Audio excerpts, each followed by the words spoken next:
É isso aí. Aula 3 do nosso curso de liderança cristã, Líderes segundo o Coração de Deus. E nós vamos falar hoje sobre a sensibilidade com o Espírito Santo. A gente está aí no módulo 1 da nossa formação. E nesse módulo a gente está tratando de comunhão, né? De vida devocional, da nossa base fundamental, né, de conhecimento e proximidade de Deus, relacionamento com Deus, tá bom? Vamos começar hoje orando com a pastora Eunice. Ora, Eunice, por favor. Senhor, nós queremos te agradecer, Senhor, por este momento que estamos vivendo em comunhão, em unidade, Senhor, na tua presença.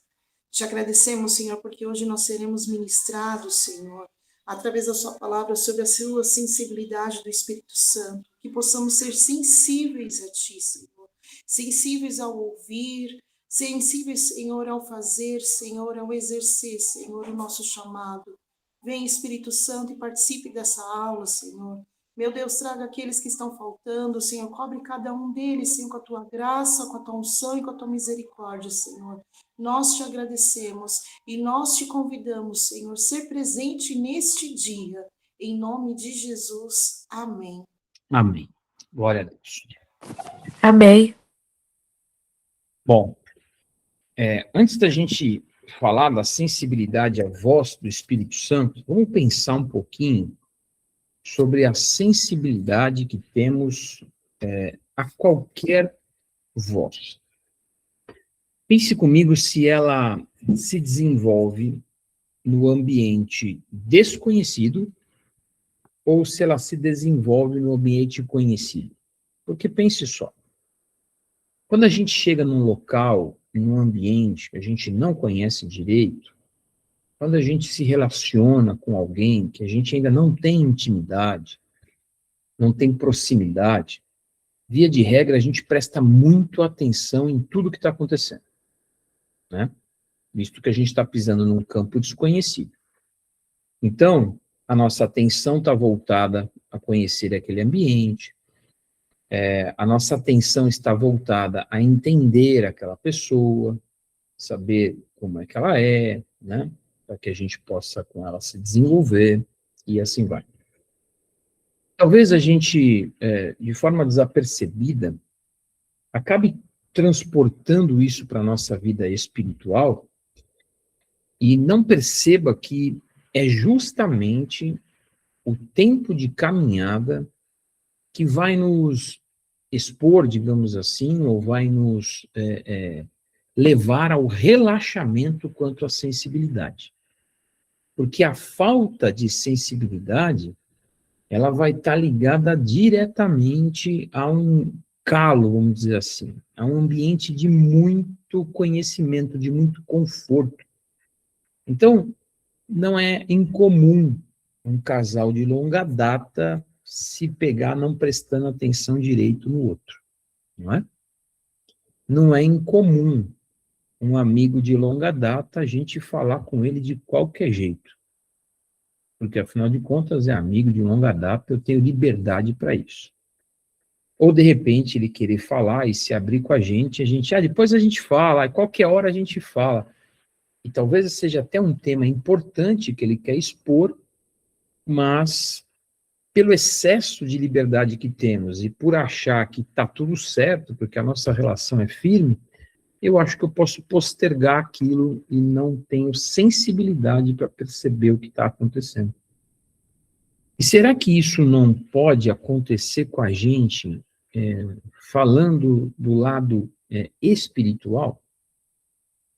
Porque, olha só, a gente desenvolve uma ideia de que levar a palavra e levar o homem à conversão é talvez o fato mais importante para nós que estamos nos desenvolvendo, né, no sentido de liderança cristã. Mas se a gente pudesse elencar os nossos itens prioritários, se a gente pudesse fazer uma lista, digamos assim, das maiores responsabilidades de um líder cristão, as maiores responsabilidades pastorais. Sabe, a lista dos top 10, né? Eu vou te dizer que a sensibilidade, sem dúvida, estaria lá no topo da lista. Porque sem a gente discernir a voz do Espírito Santo e saber seguir a direção de Deus, a gente vai acabar ficando muito preso à nossa experiência. E a nossa experiência, ela tem muito do nosso tom pessoal, porque é aquilo que Deus tratou comigo, é aquilo que Deus tratou com você, as fases da vida que eu passei e passo nesse instante, né, as estações que nós estamos vivendo, e muito dentro da vida cristã, de fato, se vive em comum, né? Então, a igreja viveu um período ali, por exemplo, de ter tudo em comum, entregando tudo aos pés dos apóstolos, e não era uma pessoa que vivia isso, né? Era a comunidade inteira. Então, existem estações da vida que Deus vai prover algo, um ambiente que vai falar à comunidade. Mas a gente usar disso sem sensibilidade faz com que talvez a gente não respeite o tempo pessoal de cada um com Deus. E é isso que nós, como líderes, precisamos identificar para sermos sensíveis.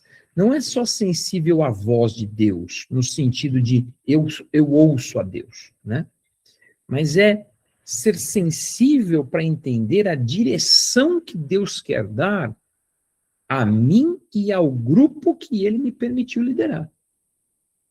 Porque existem algumas coisas que precisamos ser mais firmes, porque é uma direção que o Senhor está nos dando, tá? Então, por exemplo, existia uma discussão do nosso evento, se fazíamos ou não a recepção lá na garagem, e de repente você imagina aquela multidão que estava lá embaixo se a gente tivesse colocado eles no mezanino. O caos que seria. Não ia caber. Então, existem alguns momentos que você precisa ser um pouco mais firme. No entanto, muitas das nossas decisões, que a gente pensa ser corriqueira, elas não são submetidas ao Espírito Santo hoje pelo fato de a gente entender que aquilo não requer ocupar o tempo de Deus, sabe? Já está no combo, eu dou conta, né? E aí eu me torno insensível. E a igreja moderna, ela não está sofrendo por falta de recurso, por falta de talento, por falta de tecnologia, muito menos por falta de oportunidade. Eu entendo que a igreja moderna, ela tem sofrido porque falta decisão pautada na direção do Espírito Santo. Muitas decisões nossas, e aí falo de todos nós, igreja cristã, dessa geração, elas são humanas.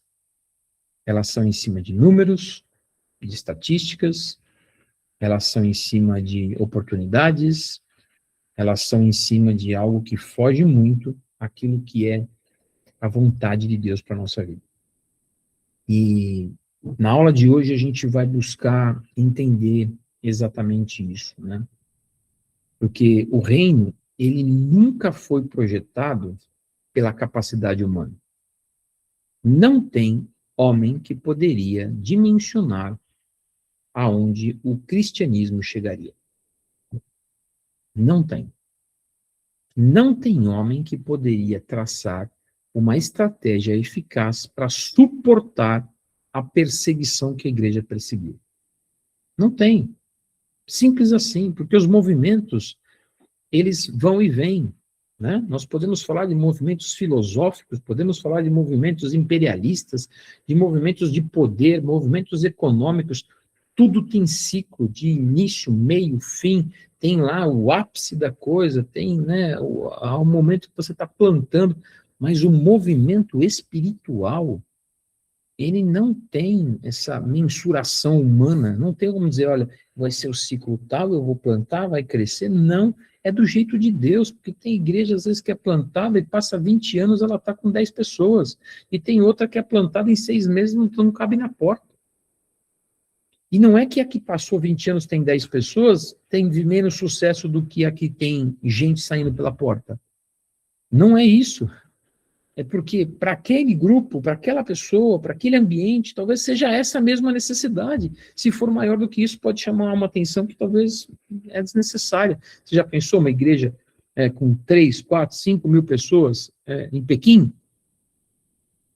Talvez mandem matar o pastor. Né? Você sabia que teve uma igreja evangélica demolida agora, logo depois da visita do Trump lá na China? Vocês sabem disso, não? Um pastor que o Trump perguntou pessoalmente sobre ele ao presidente, e logo após a partida do Trump da China, mandaram demolir a igreja do pastor? Porque ele é contrário ao regime da China? Então, às vezes, chamar muita atenção não é necessariamente a equação que o Espírito Santo quer para a nossa vida. O sucesso da maneira que nós medimos, ele não é a maneira que Deus mede. Né? E a igreja, ela não foi projetada para funcionar pela capacidade humana. Ela foi projetada para ser dirigida pelo Espírito Santo, pela sensibilidade do que fazer, do como fazer, de quando fazer, pela direção de Deus. Olha só o que está em João 16:13. Quando vier, porém, o Espírito da verdade, ele vos guiará a toda a verdade. Então é Jesus dizendo aos discípulos, quando vier, porém, o Espírito da verdade. Então, uma liderança espiritual saudável, ela não é movida por conhecimento. E muito menos pela necessidade.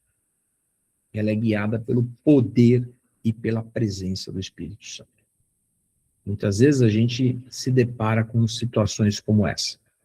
Alguém que detém algum tipo de conhecimento que pensa ser notável, quer ascender sobre os irmãos pelo fato de enxergar-se capaz ou mais capaz do que os demais. Isso não é incomum. Alguém bater na tua porta tentando lhe dizer o que sabe fazer e os motivos pelo qual deve ser escolhido para estar à frente de determinada coisa. Mas esse não é o crivo de aprovação. E no meu caso, é o que vai entrar para o final da lista. Porque não é a nossa capacidade humana. É a eleição do Espírito Santo que está sobre a nossa vida. Eu posso ser muito mais capaz do que muitos pastores famosos que conheço.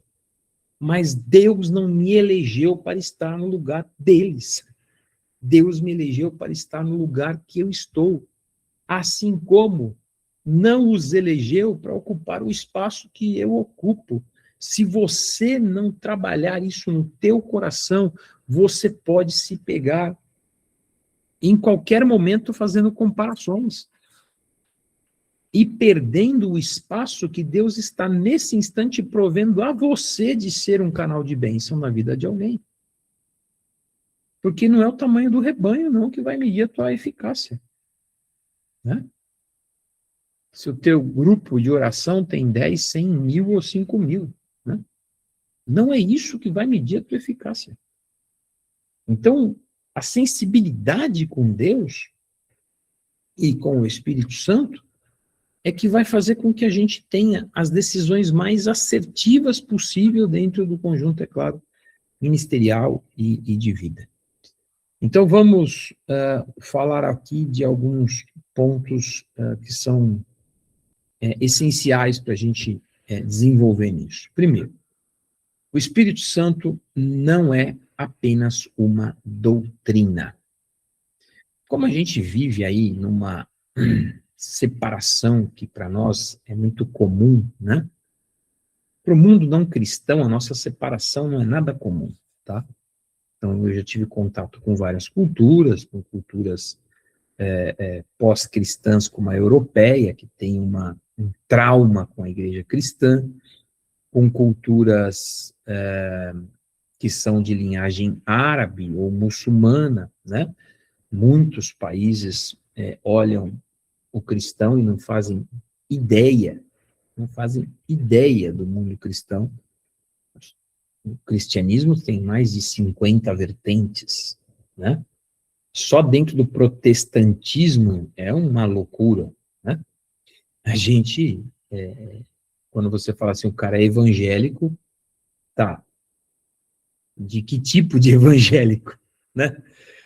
Então, a gente precisa aprender a lidar com isso, porque talvez nós deixemos até de forma inconsciente entrar a ideia de que a teologia do Espírito Santo ela está meio reservada ao pentecostal, que pula, né, que dança, que corta a cana, como a gente gosta de brincar às vezes. E não é isso. A cultura do Espírito Santo não está restrita ao movimento pentecostal e não deveria ser inibida no movimento tradicional. Porque não se trata de falar ou não em línguas, mas de conceder espaço ao Espírito para tomar as rédeas da coisa, para direcionar a nossa vida. Então, se eu não desenvolvo a cultura do Espírito Santo, pensando eu ser mais tradicional e não dado a isso, ao pentecostalismo, eu vou acabar inibindo que o Espírito me dirija. E se eu me entregar a um movimento que não é espiritual, mas é emocional, carnal, eu posso também inibir o Espírito de me dirigir, afinal de contas, quem está controlando é as minhas emoções. Ou talvez pense eu que ser do movimento do Espírito Santo é só rodopiar. Mas a verdade é que a igreja cristã foi formada, criada, guiada para ser dependente do Espírito Santo. Então a gente precisa entender alguns pontos. Porque qual é a função dele? Para que o Espírito veio? Veio para consolar, veio para ensinar, veio para corrigir, veio para orientar, veio para nos fortalecer e, não menos importante, para nos conduzir. Então, Jesus foi quem chamou o Espírito Santo de Consolador. Esse nome Consolador não foi dado por ninguém menos do que Jesus Cristo. Foi ele que deu o nome de Consolador. Não foi? João 14, 26. Mas o Consolador, o Espírito Santo, a quem o Pai enviará em meu nome, esse vos ensinará todas as coisas. Então a gente pensa no Consolador como um ombro para chorar, e Jesus está falando, ele vos ensinará. Né? A gente talvez fale, só quando acontece alguma coisa triste na vida de alguém, fala para ela, que o Consolador esteja presente na sua vida, na sua família, né? E nada de errado quando a gente está num momento de dor, é natural, a gente tem a tendência de dizer isso, porque de fato as pessoas precisam de consolo no momento da dor. Mas o Consolador é alguém presente na nossa jornada completa. Ele está lá para nos ensinar, para nos guiar, para nos fortalecer, para nos orientar. Entende? Ele participa efetivamente e diuturnamente do nosso ministério. Se não for assim, eu estou em cima do muro, como dizia Elias, né? Cocheando entre dois pensamentos. Tem hora que eu penso que é a minha capacidade, tem hora que eu penso que é a minha experiência, e que se for uma decisão mais importante, aí eu vou consultar o Espírito Santo. Né? Agora fugiu aqui da minha mão, Deus, agora eu preciso do Senhor. Mas não é assim. Jesus disse, quando for enviado. Então, não, a doutrina do Espírito Santo não está reservada aos pentecostais, né? E também não significa que por ser pentecostal e me dar a determinados movimentos, me entregar, eu tenha mais espiritualidade, não é? É a gente que desenvolve essa ideia que é equivocada. A igreja é cativa do Espírito Santo. Eu posso nunca ter cortado uma cana e ter sido cheio do Espírito Santo, né? E eu posso ser uma pessoa ligada ao movimento pentecostal, que sou completamente dedicado a esse tipo de manifestação e nunca ter recebido o Espírito Santo na minha vida. Porque eu conheço um monte de gente que é assim e tem uma vida bem torta, né? E conheço gente também que nunca vi falar em línguas, mas que tem uma capacidade de discernimento, uma sabedoria, uma condição de atendimento que é excepcional, né? Enfim, eu conheço um pastor bem já de idade, pastor Josué Martins, um pastor batista. Eu nunca ouvi falar em línguas, nunca ouvi falar sobre esse tipo de doutrina, mas pensa num velhinho que tem uma... como é bom de falar com ele, cara. É aquele tipo de gente que você chega perto e é gostoso falar, é gostoso ouvir, é interessante, é uma pessoa simpática, dura em alguns assuntos, mas notório que é tomado do Espírito Santo. Então não tem uma plástica correta, sabe? Não está enlatado esse negócio.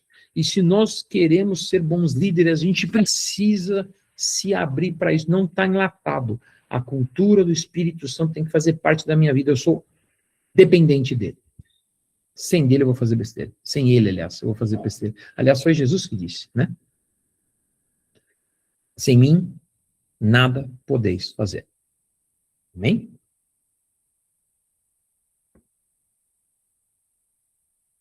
Pergunta do Marcos. A nossa igreja tem uma linha teológica definida? Estamos definindo aqui, Marquinhos. Nós somos cativos e dependentes do Espírito Santo. Jamais repreenderei qualquer manifestação. Ainda que alguém diga que ela é emocional, algumas manifestações emocionais são necessárias para a libertação. Não é? Você é casado com uma psicóloga. Tem vezes que uma pessoa dando um grito, ela é liberta, né? E eu não estou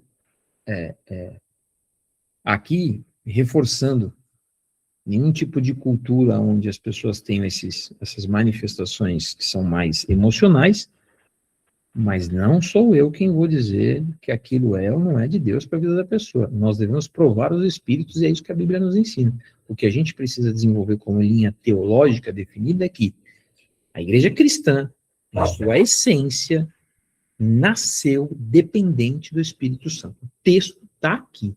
Jesus dizendo enfaticamente, quando a gente leu lá no começo, quando vier, porém, o Espírito da verdade, ele vos guiará a toda a verdade.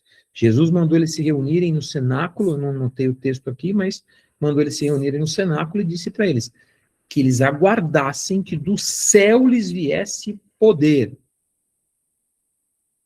Não teve envio, não teve missão, ninguém saiu para pregar antes do poder descer na cabeça deles, antes de línguas de fogo se manifestarem na cabeça daqueles homens.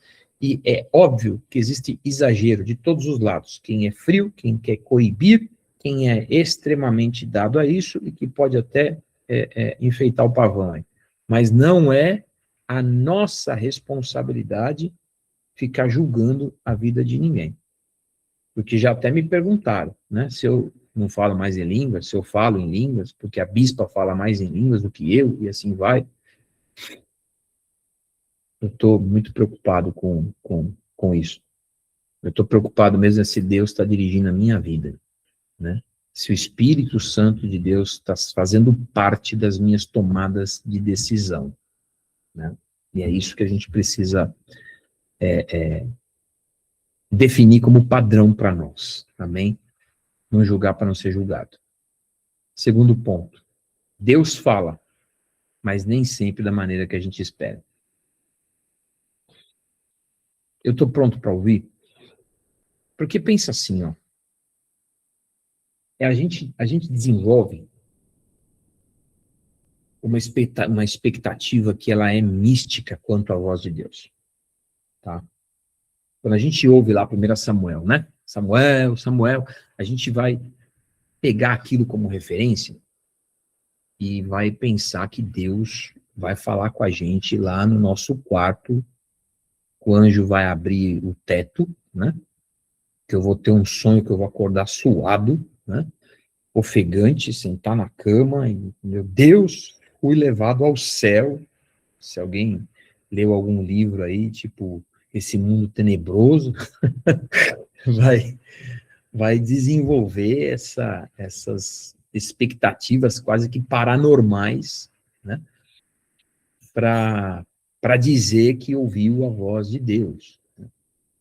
Então, nós desenvolvemos essa expectativa e, de repente, a gente não consegue discernir a voz do Espírito, porque quer que ela venha assim. Então, Elias não viu o fogo cair do céu? E aí, o que aconteceu com ele? Ele achou que aquele era o método de Deus falar. Ele se esconde na caverna, e aí ele só achava que Deus vinha no barulho. Então, veio a tempestade, né?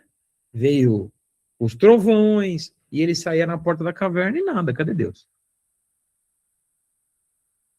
Cadê? Cadê o Deus que consumiu com língua de fogo a água em volta do altar e respondeu com fogo, e sei lá como é que foi esse fogo que caiu do céu, se foi um trovão, se foi um relâmpago, como é que...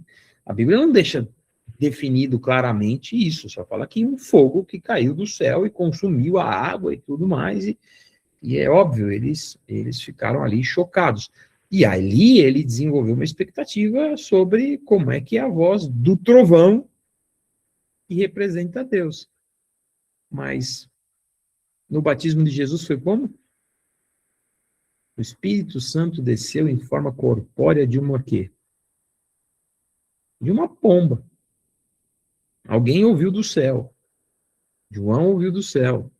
Esse é meu filho amado em quem me comprazo. Não foi um trovão, não foi um estrondo que deixou todo mundo basbacado.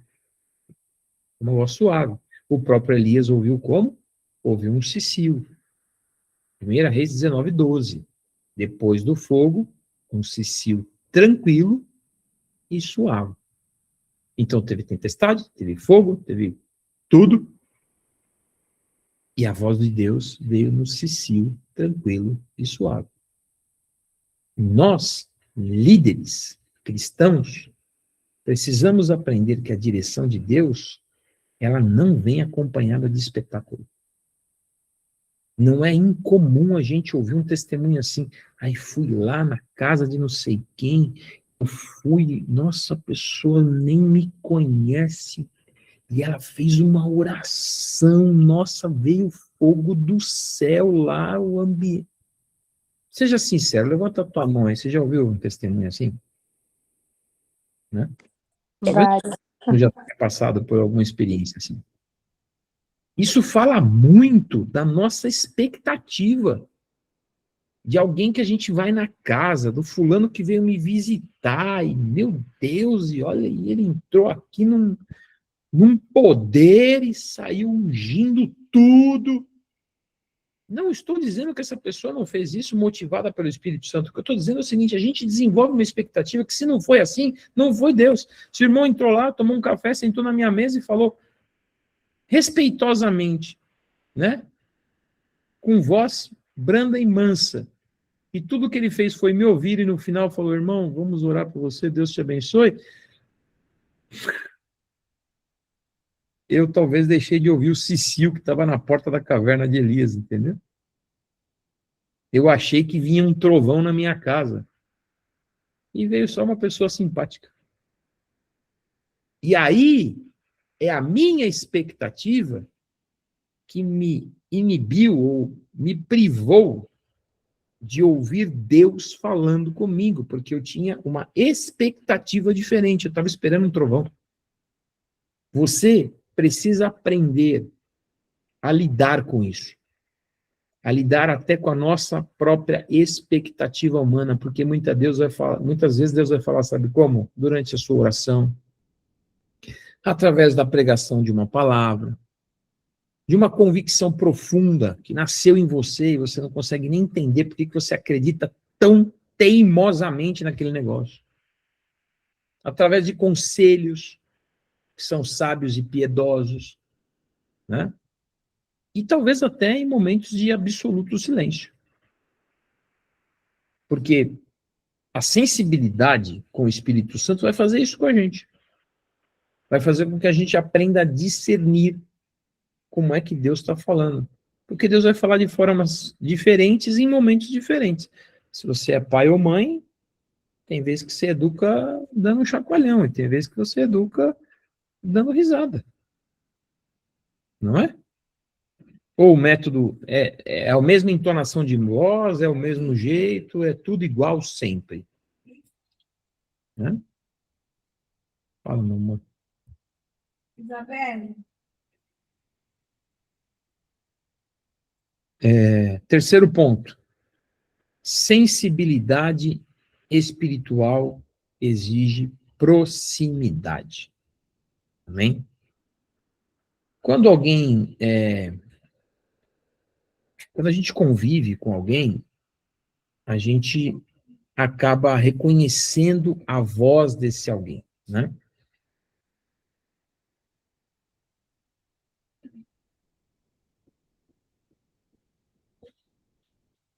Entendeu?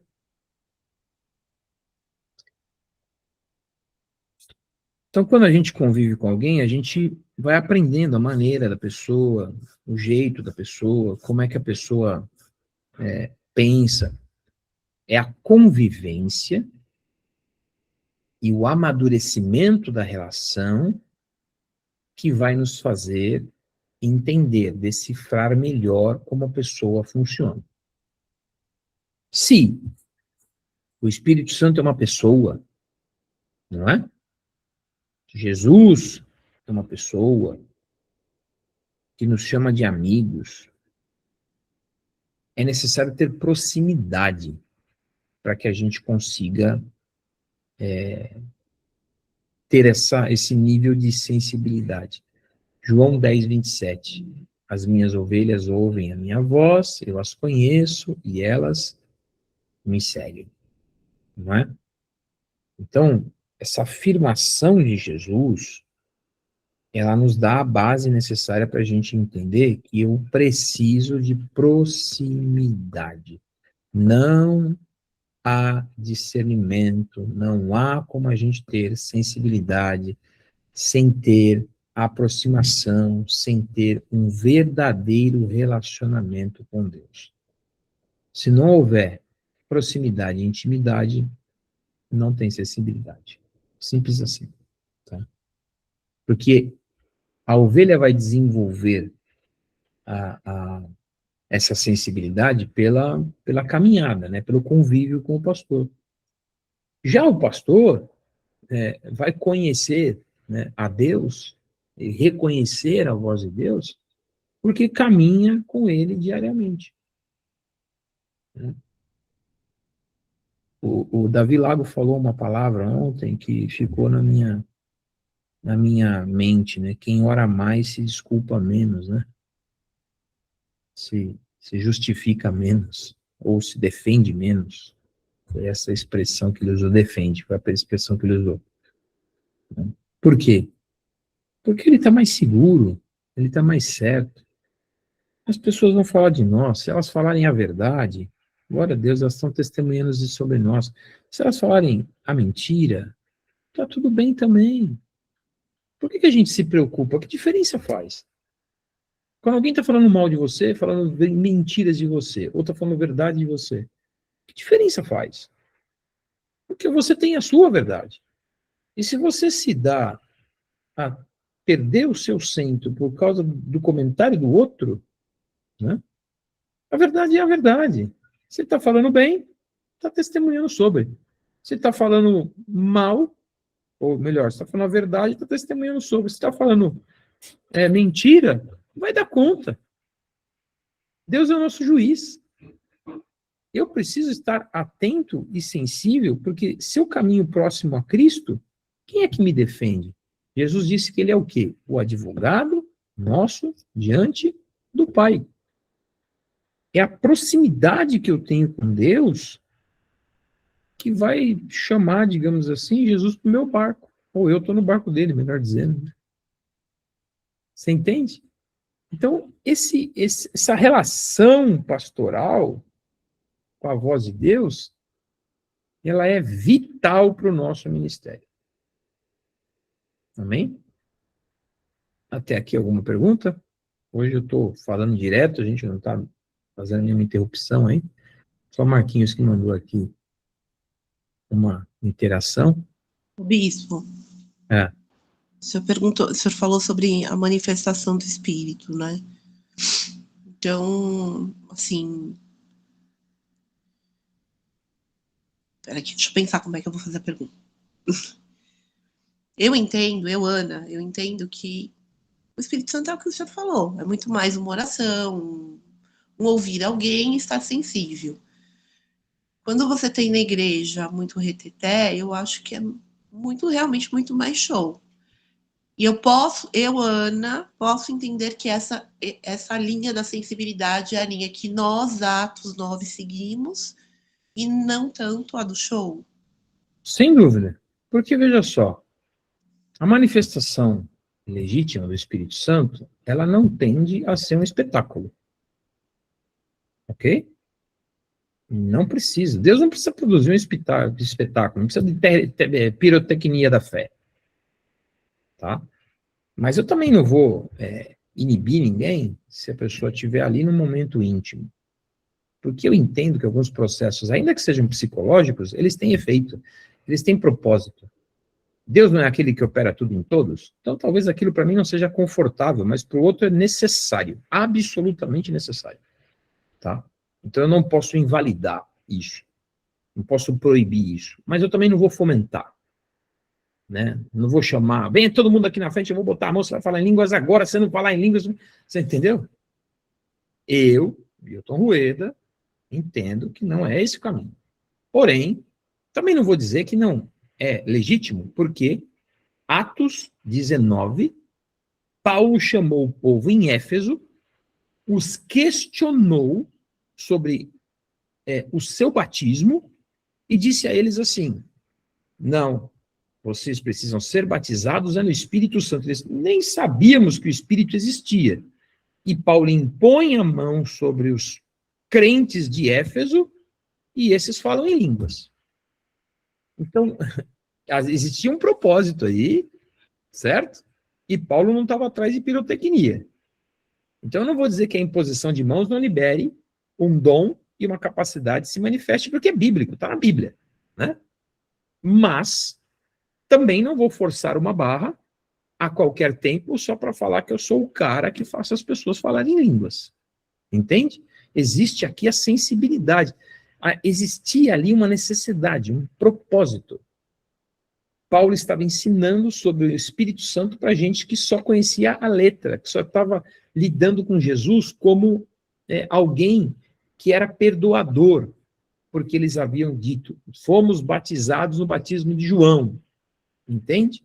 E Jesus não veio só para perdoar pecados, mas é isso que aquelas pessoas conheciam, porque existia muito de um proselitismo na época, né? Existe até hoje. Por exemplo, existe um movimento judaico que é o judeu messiânico. Vocês já ouviram falar? Existem dois tipos de judeus messiânicos. Os que eram judeus e passaram a acreditar em Jesus como Messias, e os que eram cristãos e passaram a seguir as práticas judaicas, porque eles pensam assim, se Jesus viveu desse jeito, eu também quero viver. Se Jesus não comia carne de porco, eu também não vou comer. Se Jesus ia numa sinagoga, eu também quero ir numa sinagoga. Ambos são judeus messiânicos, perfeito? Porém, com linhas teológicas completamente distintas, porque um cara é judeu, cresceu no pensamento judeu e acredita em Jesus como Messias, o outro não, o outro é cristão secular de qualquer tipo secular não significa que é uma pessoa do mundo, tá? Também tem um equívoco, que secular é próprio do século. É isso que significa a palavra secular. Vem, inclusive, de século. Então, é próprio daquela fase, daquela estação, daquele século. Então, o cara tem comportamento secular, mas, ou tem cultura secular, mas agora quer estar numa sinagoga, tá? Então, são movimentos. Nós precisamos aprender a respeitar, conviver e saber do que usar, do poder que nos é conferido e em que momento, não é? Porque não adianta simplesmente eu querer, vai falar em línguas, vai manifestar dons, vem aqui agora, porque eu vou curar, né? Teve pessoas que foi pedir cura para Jesus e ele disse que não faria. Teve ou não teve? Não teve? Só me conhecer a Bíblia. A mulher Ciro-Fenícia foi pedir para curar a filha, e o que ele falou? Eu não vou pegar o pão do filho para dar para o cachorrinho.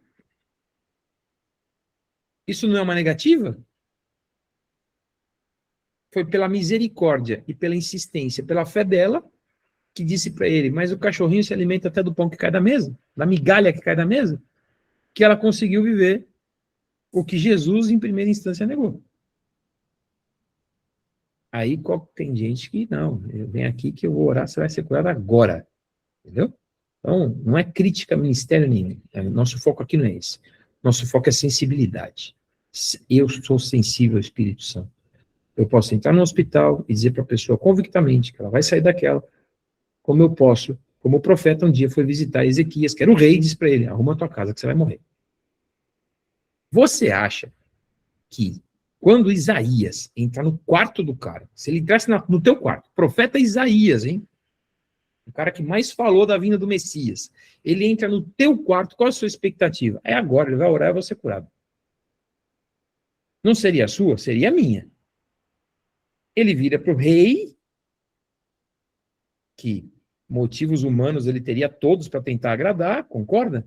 E ele fala, arruma a tua casa que você vai morrer. Porque não foi, ele era sensível ao Espírito Santo. Não foi isso que Deus falou. Deus não falou para ele que iria usar a mão dele para curar. Então ele vira as costas, vai embora, o rei vira para a parede e começa a chorar. Mas peraí, é assim? Vai acabar assim? Então, antes dele sair da cidade, o Espírito Santo pega ele e manda voltar. Vai lá e fala para o meu servo, eu ouvi o teu choro, né? Eu ouvi a tua voz, eu ouvi a tua oração. Volta lá e diz para ele, vou te conceder 15 anos mais. A sensibilidade foi tamanha que ele falou uma verdade, ficou em paz, foi embora e voltou, e não é porque estava arrependido, voltou porque Deus mandou voltar. A Laís colocou um comentário aqui. Sobre ouvir a voz de Deus, aprendi que a gente sabe quando é Deus, porque a voz de Deus traz paz. Vou falar disso agora, Laís, tá? Porém, pelo menos nas minhas experiências, quando Deus me respondeu, foi para me confrontar, transformar. Amém, né? A minha dúvida é a seguinte, como buscar por mais discernimento quando sei que estou discernindo corretamente? Vou falar disso agora, tá bom, querido? Como tópico aqui, eu já te respondo dentro do próprio tópico que vamos entrar agora. Pergunta, Eunice. Não é nenhuma pergunta, Bispo, é só para compartilhar uma coisa que aconteceu comigo em 2015, né? Tinha uma pessoa que era muito próxima a mim, e ele teve um AVC praticamente, né? E eu lembro muito claro, eu estava com ele na UTI, e ele estava totalmente desenganado pelos médicos, e naquele momento, né, nós oramos, né, eu orando com ele até derramou uma lágrima, e o Espírito Santo naquele momento falou, eu vou recolhê-lo. Só que a Eunice em si, a pastora em si, eu não queria que isso acontecesse, porque eu tinha uma questão de mostrar para a sociedade, mostrar para as pessoas aquilo que o senhor estava falando de resposta, que às vezes a gente quer dar resposta, né? De que ele era uma pessoa, o que tinha acontecido não entra em detalhe, que foi referente à igreja, mas que ele era correto, né? E que ele tinha a presença do Senhor sobre ele, e que ele estava passando por aquilo porque foi a vontade do Senhor. Resumo, aconteceu, o Senhor o levou, e foi ali naquele momento que o Senhor falou, ele falou assim, eu estou no controle de todas as coisas, né? Não é o seu querer, não é a sua vontade. Você não precisa mostrar para ninguém de que ele é ou não é. Eu sei quem ele é. Então, ali foi um grande chacoalhão na minha vida que eu tive, depois de muitos anos de conversão, e foi aquilo que eu entendi ao Senhor, né? Não é o É, nosso... Eu posso orar, eu posso pedir, eu posso jejuar, eu posso clamar, eu posso andar no deserto, eu posso fazer o que for, mas quando a vontade do Senhor não é igual à nossa, às vezes é até difícil de nós entendermos, né? Mas sim. mas foi um momento, foi bem desafiador para mim mesmo, no meu ministério mesmo, como pastora mesmo. É. Eu tenho um exemplo pessoal. A minha avó, Helena, mãe do meu pai, eu tive muito mais proximidade com a minha avó paterna do que minha avó materna, pelo fato de ter morado com ela, enfim, né?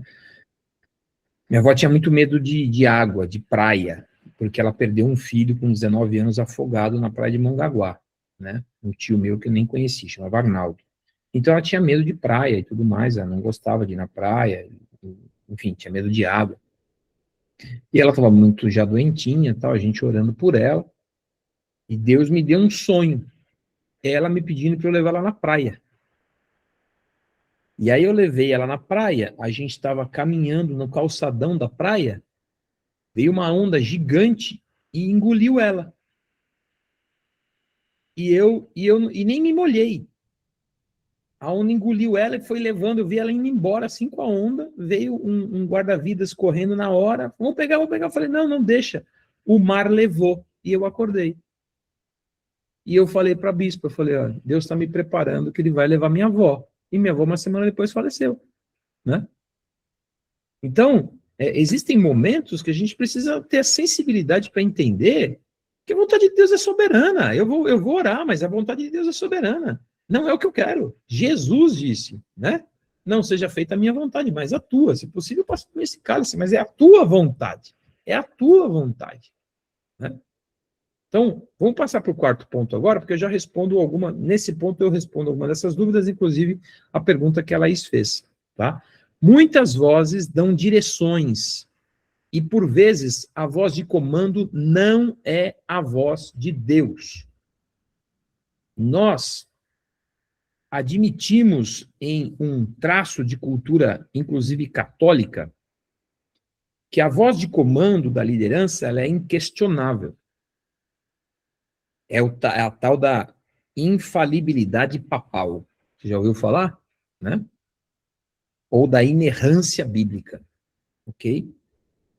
Como que se nada pudesse ser questionado e que nenhuma direção dada por um líder deva ser ponderada. É como se a absoluta verdade ela imperasse, ok? Só que a Bíblia ensina completamente o contrário. Ela vai ensinar sobre provar os espíritos, ela vai ensinar sobre a multidão de conselhos, ela vai ensinar sobre a submeter a palavra aquilo que é dado, aquilo que é feito. Porém, é óbvio que isso é conveniente, e isso foi feito, impetrado na sociedade, em um momento que se precisava governar, né? O governo juntar-se ao cristianismo em 365 depois de Cristo, né, pelas mãos do imperador, veio pela conversão de sua mãe, que era cristã, que o convenceu que aquele movimento valia a pena, né? E Constantino entendeu que aquilo ia ajudar ele a governar. Então, assim nasce o cristianismo comum, o catolicismo católico, apostólico, romano, né? De uma transição aonde precisava transformar a voz de quem lidera numa voz inquestionável. Porque eu estou falando de um povo escravizado. Eu estou falando de um povo que produz para outro, de tributos absurdos. Isso atravessou a história. E hoje a gente tem comportamentos assim. Veja, é diferente a gente estar numa missão e um líder falar, vamos por aqui, né? E a gente concordar em seguir por ali, né? Porque também não é fácil. Você está sendo formado aqui para ser líder, para ser um pastor, tem muitos futuros pastores aqui, e às vezes você precisa ter o pulso mais firme de fato, porque aquela é a direção, Deus está dando tal. Mas veja, você não tem prerrogativa inerrante. Nem você, nem eu, nem ninguém na face da terra, né? O Espírito Santo, ele é soberano. Só que as vozes que nos influenciam nos levam a tomar decisões. E como a gente está num ambiente assim, nossa cultura, de modo geral, é assim, a voz mais forte, a voz mais contundente, às vezes a mais agressiva, é aquela que comanda, a gente precisa aprender a discernir que aquela nem sempre é a voz de Deus. Aliás, a autoridade é muito medida assim. Quanto mais alto eu preciso falar, menos autoridade eu tenho, né? Porque eu preciso impor pela violência aquilo que naturalmente não é aceito. Uma verdadeira autoridade não precisa ser desenvolvida no ambiente do medo, porque o medo não desenvolve autoridade, né? O temor, sim. São coisas muito diferentes. Porque temor conota respeito. Medo é medo, né? Eu tenho medo da consequência. Então, como é que a gente pode filtrar aqui? Entendo eu que existem 4 tipos de vozes aqui que são as principais que a gente precisa aprender, que nos influenciam de verdade, tá? A primeira e principal é a de Deus, ok? Então, o que a voz de Deus vai produzir? Primeiro, vai produzir paz. Foi o que a Laís colocou aqui. Tá? Segundo, a voz de Deus tem alinhamento bíblico. Não é aquela história de, tá onde na Bíblia? Não é isso. Tem alinhamento. O alinhamento é um conjunto de ideias, né? É um conjunto de fatores. Eu tenho a mesma direção. Talvez eu não tenha a palavra de forma literal, né? Aonde está na Bíblia escrito isso? Eu estou dizendo de um alinhamento bíblico, né? Procure o versículo que mais vale uma vida do que o mundo todo. Quem sabe me dizer onde está isso? Existe na Bíblia ou não? De forma literal, mais vale uma vida do que o mundo todo. Todo evangélico sabe disso, não sabe? Mas de forma literal ele não existe. Ele é um conceito desenvolvido sobre falas e pensamentos cristãos. Onde, em Lucas 15, por exemplo, onde a salvação ou o retorno do filho pródigo nos ensina, meu filho que estava perdido foi salvo, foi achado, né? O pai retornou, ou então o conceito da ovelha perdida, que se deixa as 99 para buscar aquela que está perdida. Então, é um conceito. E aí se desenvolve essa fala, que não é equivocada, mais vale uma vida do que o mundo todo, mas esse versículo, de forma literal, cadê ele? Dá uma bugada aí. Laís, a nossa nerd de plantão, pega o chat GPT aí, né? Cadê? Você entende? Então tem o quê? O alinhamento bíblico. A voz de Deus tem alinhamento bíblico. Deus não é incoerente, porque não pode negar a si mesmo. E por fim, ou terceiro ponto dentro desse conjunto da voz de Deus, ela vai o quê? Gerar uma convicção espiritual. Eu tenho bases firmes, você tem o pé na rocha que é Cristo. Fé é certeza de coisas que se esperam. Então a voz de Deus, ela gera em nós uma convicção. Não é teimosia, é uma convicção, não é a minha opinião, é uma convicção. Minha opinião é diferente da minha convicção. Porque a minha opinião muitas vezes conflita com a minha convicção. Entende? A segunda voz que eu tenho que prestar atenção é a voz emocional. Porque o que a voz emocional produz? Ela produz impulsividade, aquela resposta imediata, sai correndo, vamos fazer, né? Quebra tudo, né? Vamos para cima, é nós. Né? Essa é uma voz emocional. Ela produz instabilidade, tem hora que eu quero muito, tem hora que eu não quero nada, tem hora que eu quero a todo custo, tem hora que eu não quero nem falar do assunto. Né? E ela sempre vai gerar precipitação. Dependendo do meu perfil, se eu sou mais colérico, se eu sou mais fleumático, sou muito dado a ouvir mais essa voz. Eu ouço a voz emocional que produz impulsividade, instabilidade, precipitação, e chamo ela de Deus falou. Põe um escudo nela. Deus falou. Mas se Deus falou, quem sou eu para falar o contrário, né? Segue firme. Ok? Já a gente tem a voz do medo. Todos nós convivemos com ela. Quem aqui não tem medo de perder? Né? Pelo amor de Deus, pô, né? É uma das coisas que mais estão presentes na vida humana, é o medo, né? A gente vai sofrendo alguns revés na vida e você vai tendo mais cuidado. O medo que vem pelo trauma, ele ensina, ele educa. A criança enfia o dedo na tomada, tomou um choque, acabou, ela aprendeu. Ali é BO, né? Você já imaginou se você não tivesse dores? Quantas feridas você poderia ter no seu corpo, né? Como você se colocaria em risco se você não sentisse tomar um queimar, né? Então, existem algumas coisas que a gente desenvolve pelo medo, que são benéficas, mas outras acabam sendo maléficas, quando ele é descontrolado, exacerbado. Então, a voz do medo, ela produz o quê? Não é controlável. Primeiro, ela produz paralisia. A gente trava, não tem reação, né? A voz do medo vai produzir insegurança. Eu estou fazendo, mas eu não sei se eu estou certo. Eu só estou fazendo para não tomar bronca, entendeu? Eu tenho que estar... Aquela história de chegou o patrão, cata uma vassoura, faz alguma coisa, movimenta aí, porque se vê parado, vai tomar pancada, né? Então ela vai produzir o quê? Insegurança. E por fim, num estágio onde você está esgotado, ela produz fuga. Por que que Elias fugiu depois de derrotar os profetas de Baal? Pelo medo. Jezabel mandou um recado. Hoje a tua cabeça vai rolar, né? Então a voz do medo, ela produz fuga.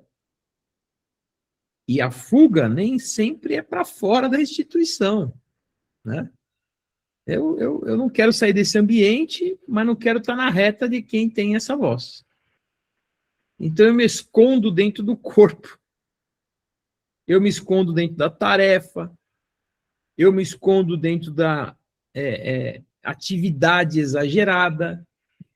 Porque eu tenho tanto medo e tanta insegurança que a única coisa que eu não quero é tomar uma bronca. É o mesmo cara que faz a limpeza, que não é nem sua função.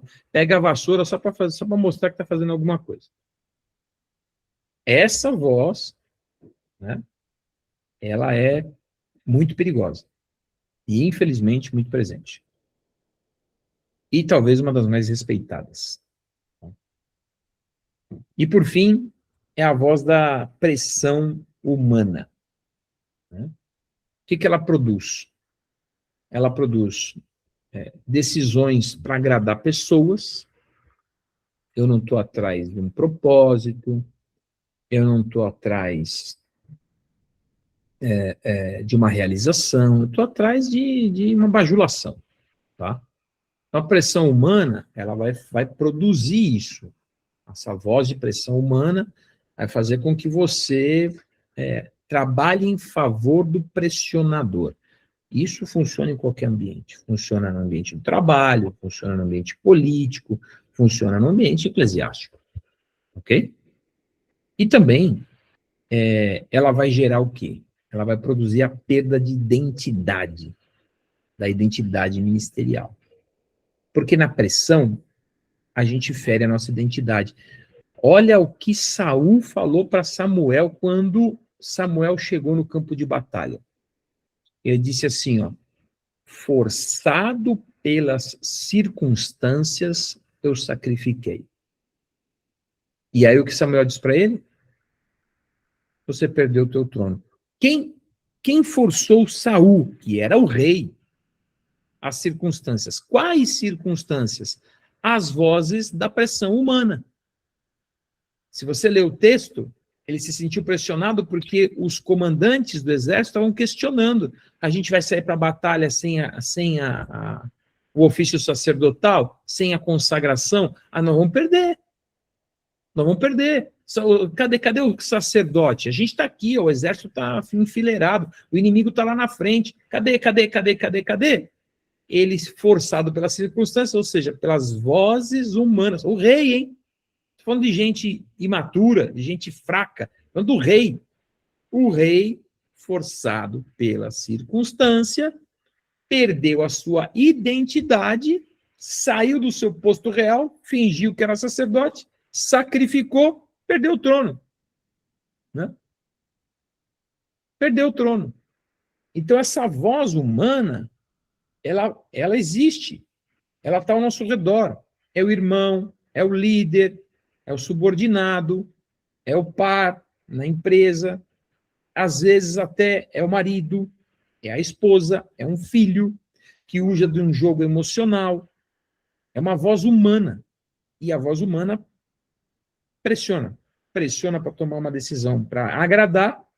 Você não toma a decisão porque é necessário, você só quer agradar para manter o ambiente em paz, e ela pressiona, fazendo com que você tenha uma certa perda da identidade ministerial. Amém? E vamos ao último tópico, porque hoje o tempo foi embora, né?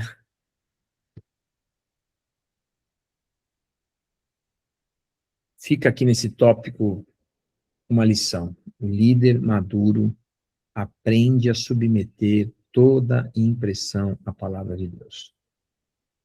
Amém? E o quinto e último tópico.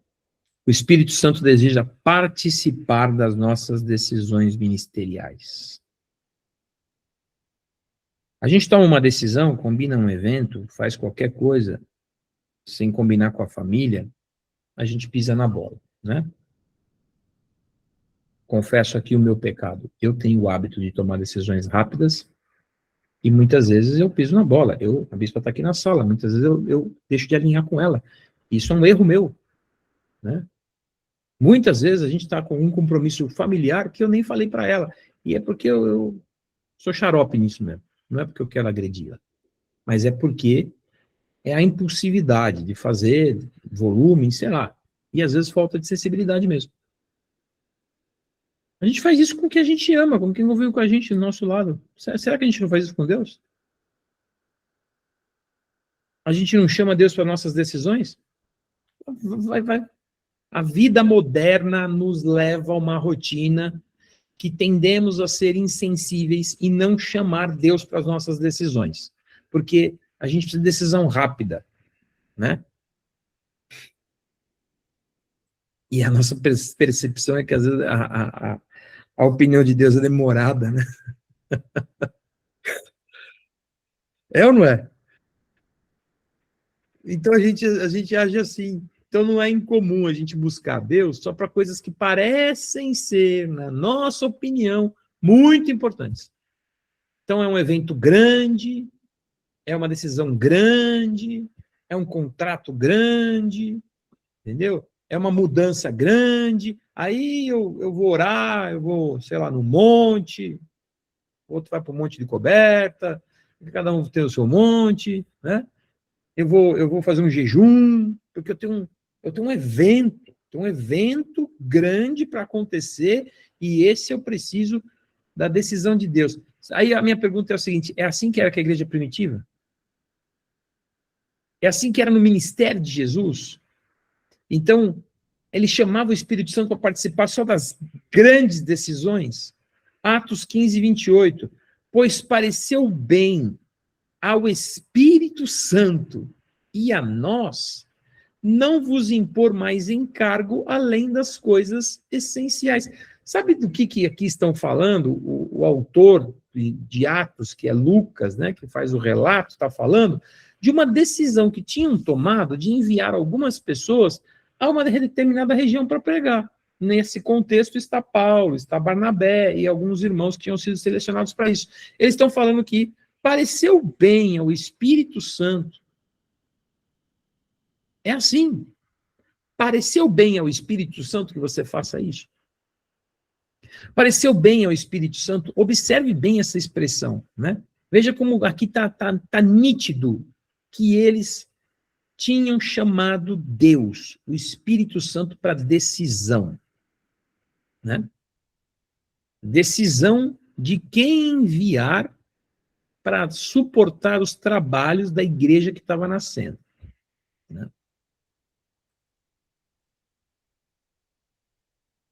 Eu participei de muita reunião de envio e eu vi muito assim, deixar com que a estratégia humana tome o espaço da decisão do Espírito Santo. Senhor, eu quero decidir. Eu quero decidir, mas eu preciso que o Senhor me ajude a não decidir mal. Essa parceria, essa relação que a gente tem com o Espírito Santo, ela nunca deveria deixar de ser parte da nossa cultura cristã, mas deixou. Mas deixou. E a gente passou a chamar o Espírito Santo para decisão só quando a gente acha que não dá conta. Atos 16, 6. Percorrendo a região frígio-gálata, tendo sido impedidos pelo Espírito Santo de pregar, impedidos pelo Espírito Santo. Será que eu li direito? Percorrendo a região frígio-gálata, tendo sido impedidos pelo Espírito Santo de pregar a palavra na Ásia. Mas, bispo, eu estou pregando, como é que pode ser não ser de Deus fazer isso?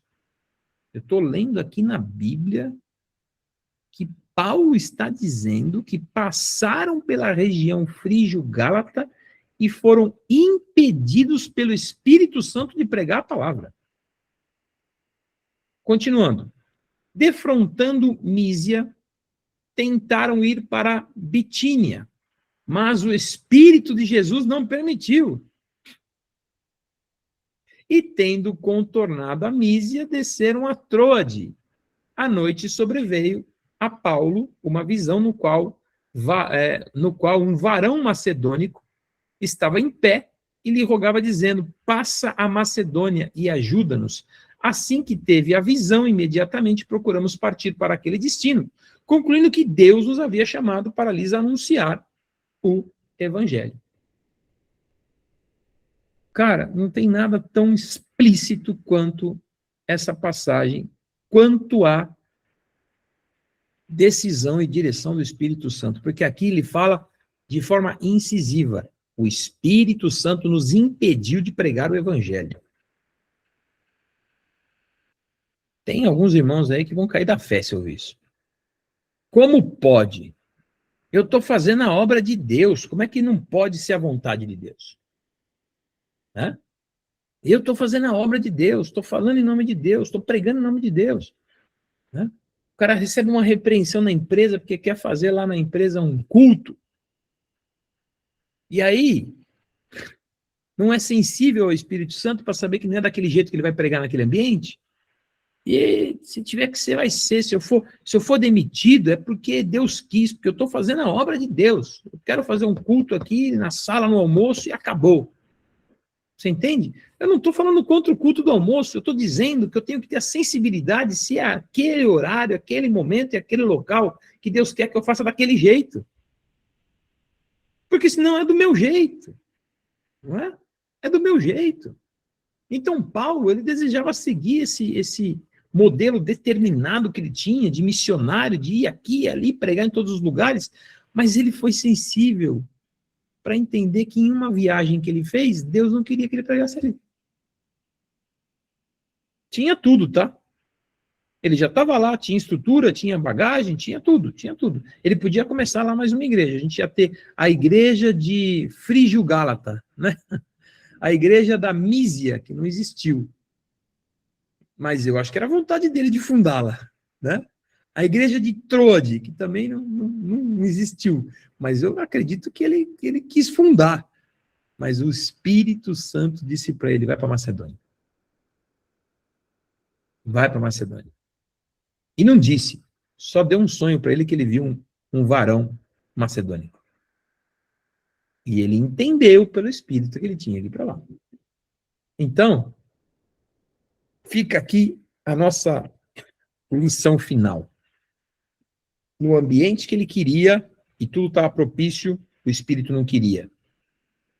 Mas logo depois, Deus abriu outra porta e proveu a ele, onde ele nem imaginava que ele fizesse o que ele queria fazer: pregar e plantar uma igreja. Entende? O objetivo, então, qual era? Era obedecer à voz do Espírito Santo.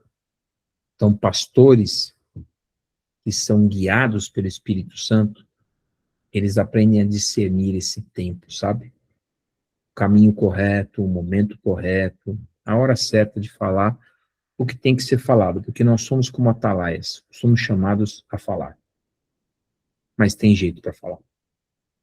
Tem hora para falar. Não é só abrir a boca e vomitar em cima das pessoas o que está dentro da sua cabeça. É saber o que o Espírito Santo de Deus quer que a gente libere na vida daqueles que ele permite que a gente lidere. Então, para decisões importantes, de forma prática, ore.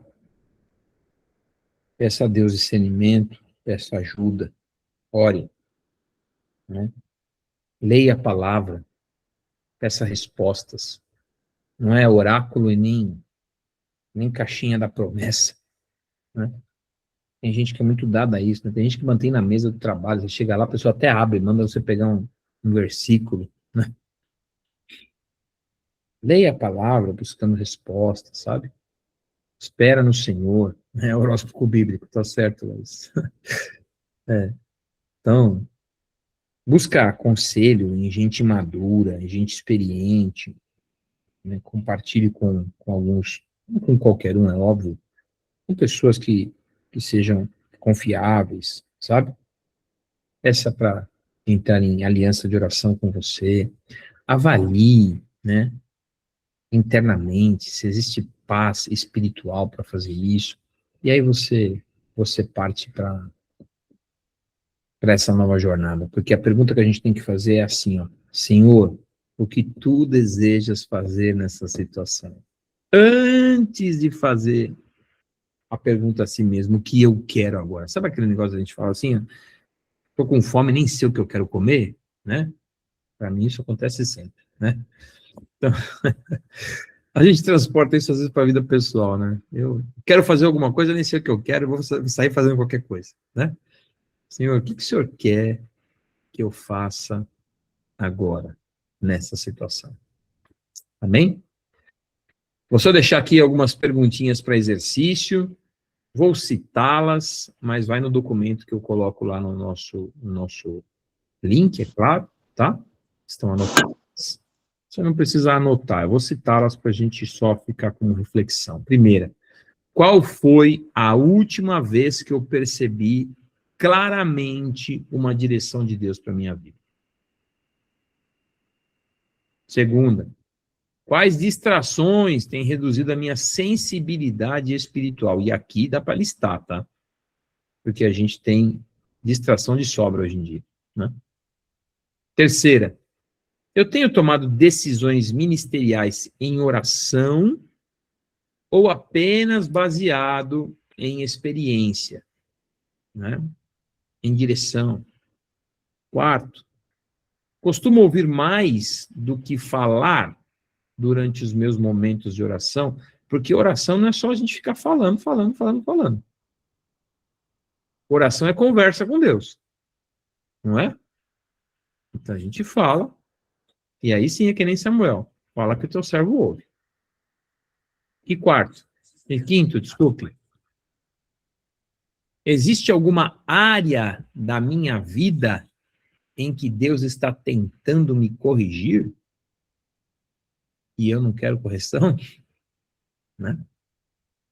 Que eu estou certo, sei muito, sou experiente. Falei sobre isso hoje no ABC da Fé, né? Pedro deu uma resposta meio atravessada, né? Pesquei a noite inteira. Tem algo que eu acho que eu nem falei ali no pensamento, mas estava na minha cabeça, né? Ah, peraí, eu sou pescador, o senhor é carpinteira. Quer me ensinar a pescar? Né? Ó, Tendo pescado a noite toda nada pegamos. Você acha que eu não sei o que eu estou fazendo? Né? Acho que Pedro caiu na real e falou assim, ó, mas sobre tua palavra eu vou tentar de novo. Eu nem sei se ele não tentou fazer só para mostrar que ele estava certo, tá? Só para mostrar a rede vazia, para falar, ó, tá vendo? Mas o sobrenatural aconteceu. Eu vou enviar junto alguns textos complementares, né?